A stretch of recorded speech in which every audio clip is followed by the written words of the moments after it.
Bienvenue à tous dans le Focus. Quand on pense au Québec, ce sont des images de grands parcs enneigés qui nous viennent à l'esprit. Mais depuis quelques mois, les Québécois découvrent eux-mêmes une autre facette de leur belle province, une facette beaucoup moins flatteuse. Corruption, mafia, pots de vin, le secteur du BTP et la classe politique sont au cœur d'un vaste scandale. Les maires de Montréal et de Laval ont même démissionné récemment. Depuis quelques semaines, le grand déballage se fait devant les caméras de télévision. Les langues se délient devant la commission Charbonneau qui remettra son rapport final à l'automne prochain. Notre correspondant Fabrice Hoss a rencontré un entrepreneur qui a refusé les conditions imposées par la mafia. Il a dû renoncer à son métier. De Gaulle était sur le balcon, juste là où sont les sapins de Noël. Et c'est de là qu'il a proclamé « Vive le Québec libre », qui a causé tout un émoi, je pense, à travers le monde. Pour l'entrepreneur Paul Sauvé, la réfection du balcon de l'Hôtel de Ville était un contrat à part, chargé d'histoire, une récompense pour le savoir-faire de son entreprise. De pouvoir y travailler, de le restaurer, de travailler sur l'Hôtel de Ville d'une façon générale, c'était toute une opportunité. Et c'était ce que j'ai été appelé à faire. C'est un peu la destinée. Notre entreprise était une des plus importantes au Canada.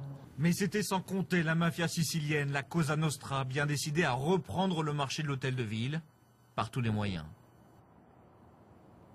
On a eu une grue de tout près de 500 quelques milliers de dollars qui a été incendiée. Il y a eu des menaces de mort chez ma jeune fille qui avait à l'époque 8 ans. Une menace directe de mort. En fait, ça m'a enlevé l'amour du métier. Paul Sauvé ne faisait tout simplement pas partie des entrepreneurs adoubés par la mafia. Ceux qui se répartissent les contrats publics gonflent les prix et écartent les gêneurs. Tout un système qui est en train d'être décortiqué par une commission d'enquête inédite et qui vient de coûter son poste au maire de Montréal. L'opinion publique ne lui a pas pardonné d'avoir laissé la mafia gangréner la ville. Je traverse présentement une période d'une injustice insupportable. Je n'ai jamais pensé que je vivrais un tel acharnement dans une société de droit. Je quitte la vie publique.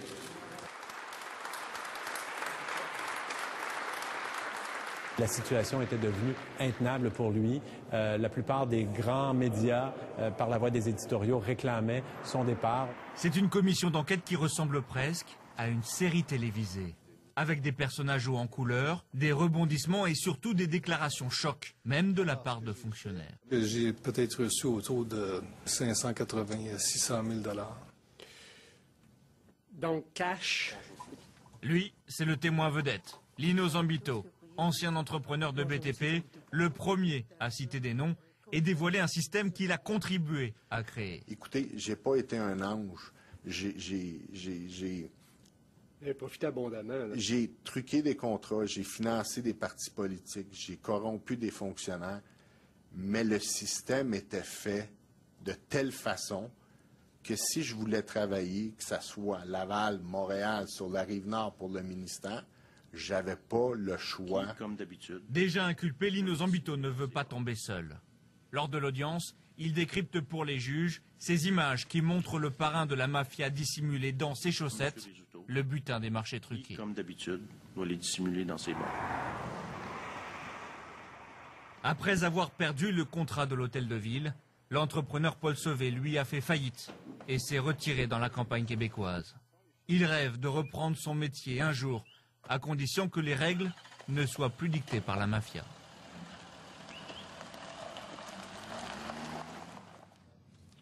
Et on retrouve à Montréal Fabrice Hoss. Fabrice, bonjour. Est-ce que vous avez eu depuis des nouvelles de Paul Sauvé? Qu'est-ce qu'il fait? Comment est-ce qu'il gagne sa vie?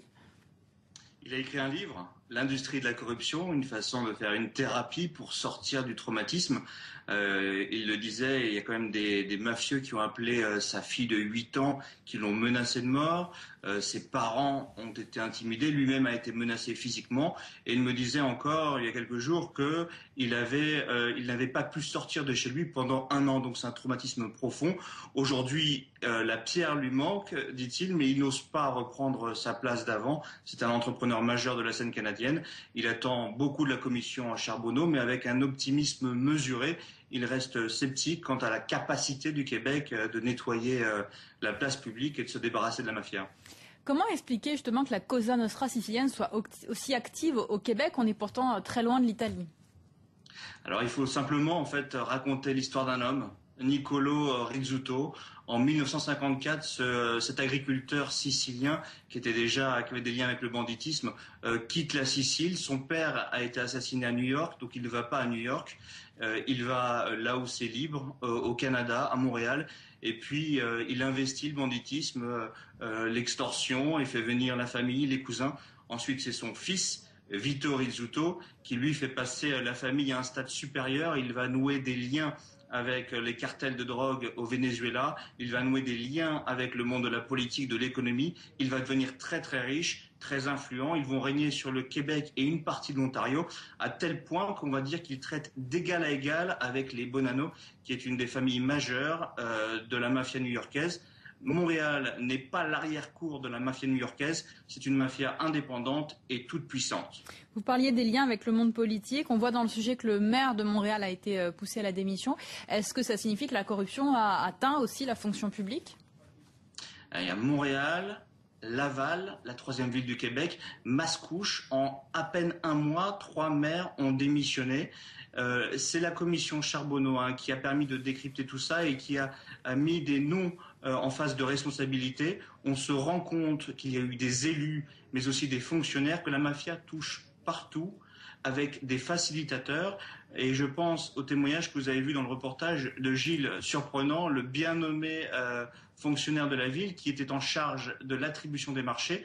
Lui, on l'appelait Monsieur Taxe parce qu'il a récupéré près de 700 000 $ en échange de ses bons services, en échange de l'attribution des marchés publics à des promoteurs mafieux. Alors la commission Charbonneau a suspendu ses travaux pour les fêtes de fin d'année. Dans quelles conditions est-ce qu'elle s'est créée et qu'est-ce qu'on peut en attendre? Elle s'est créée il y a 1 an à peu près, suite à des scandales à répétition dans la presse. Elle a déjà quand même beaucoup donné. En quelques mois, elle a mis à plat tout un système. Elle a fait parler des gens. Elle a des policiers qui font des enquêtes très sérieuses et qui ont confondu des témoins. Donc elle a déjà fait une grande partie du travail. On en attend toujours beaucoup parce que pendant 1 semaine, il y a eu des révélations fracassantes chaque jour. Les Québécois ont suivi la commission Charbonneau chaque jour comme une série télévisée. Donc là, elle fait une pause, mais elle va reprendre en janvier. Elle a encore 1 an pour travailler.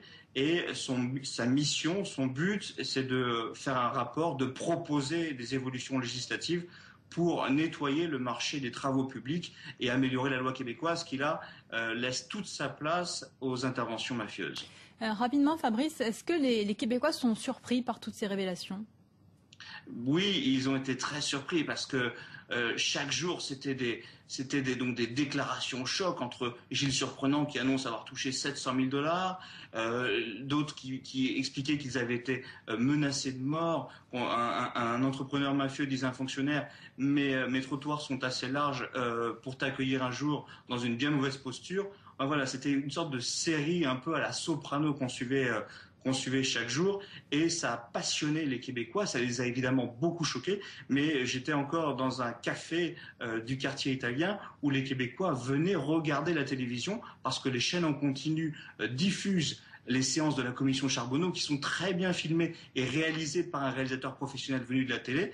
Et c'est tout à fait suivi. Il y a 130 000 spectateurs par jour. C'est l'équivalent d'1 million de téléspectateurs dans un pays comme la France. Merci beaucoup Fabrice pour votre reportage. Merci à tous d'avoir suivi ce focus.